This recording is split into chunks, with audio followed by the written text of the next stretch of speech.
Good morning, everybody. How you doing? It's good to see you. It's not after lunch, so nobody's going to fall asleep. Um, Thank you for allowing us to come here, and I want to thank the Heritage Foundation for hosting this conference to highlight the growing importance of a robust Indo-U.S. partnership, alliance, friendship, and all of the above. As ranking member of the Foreign Affairs Subcommittee on Asia and the Pacific and Nonproliferation, strengthening economic and diplomatic relationships between the United States and India is one of my top priorities. You know, when I got on foreign affairs, one of the things I wanted to do, and one of the things I saw was that foreign policy, good foreign policy, is good economic policy. Good foreign policy is good trade policy. But more importantly, good foreign policy is strong national security, not just for us, but with our partners. And what we're seeing is the world is always changing, and it will continue to change. But some things can be static, and I'll talk about that. India, as you know, is an important democratic ally to the United States, being the largest and us being the oldest. The ninth largest trading partner. The United States supports India's emergence as the leading global power, and India continues to serve as a key partner in spreading economic prosperity, democratic principles throughout the region and the world. And this is so vital today with the changing world, the flux that we're seeing going through the world with rising powers that are challenging the world status quo. We haven't seen this kind of, I guess it's a tectonic shift in world power since World War II that we've not seen before. Ambassador, great to see you. I failed to recognize you. I'm glad you're here in our relationship. The introduction of the Trump administration's Indo-Pacific strategy in 2017 demonstrated the United States' renewed commitment to a strong and lasting relationship with India.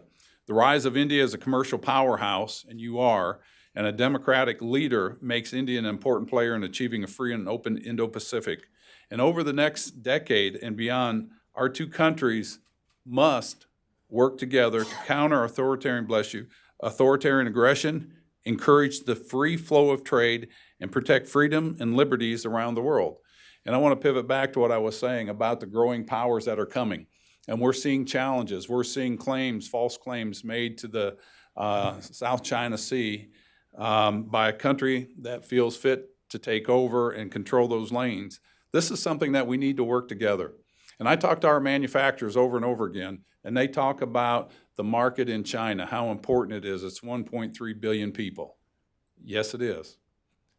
But when you have a country that has cornered the market on rare earth metals, has threatened the flow of those, and they have to other countries. When you have a country that has cornered the market on the vitamin and minerals that go into our animal feed. When you have a country that has cornered the market on the ingredients that go into our pharmaceuticals. And then they have a anti-Western democracy tilt. It shows more important why our relationship with the Indians, and our relationships are that much stronger. So I tell our manufacturers, you might want to think about an ABC policy for manufacturing, and that's manufacture anywhere but China. Go to India. Go somewhere else. Because I know that's a 1.3 billion market, but there's over 6 billion people over here. Let's focus on these. And that's where it's so strategic. And that's why I say good foreign policy is good economic, good trade policy, good national security, because we're all stronger in that. There are those in the world that want to disrupt the world, and I have learned in business, and I learned this, just running my veterinary practices, working with people. I got to where I did business with people I know, like, and trust. And I look at our relationship. We look at the diaspora in America of over 3 million Indians, Indian Americans, the strong work ethic, the strong family ties, the strong entrepreneurship.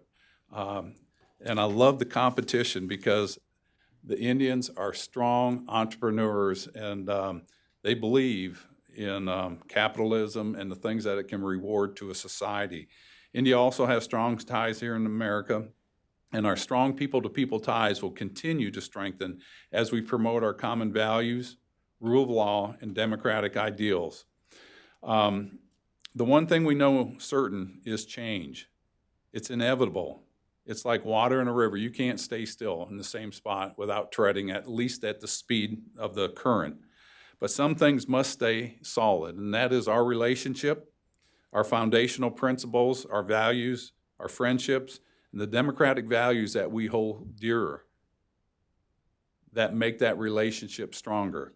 And as we go into the next future, it is this generation that'll set the tone, that'll set the direction for the posterity of our two nations together. And I hope we focus on those things that make us stronger together, that unite us stronger together, and respect the independence of each nation as we move forward.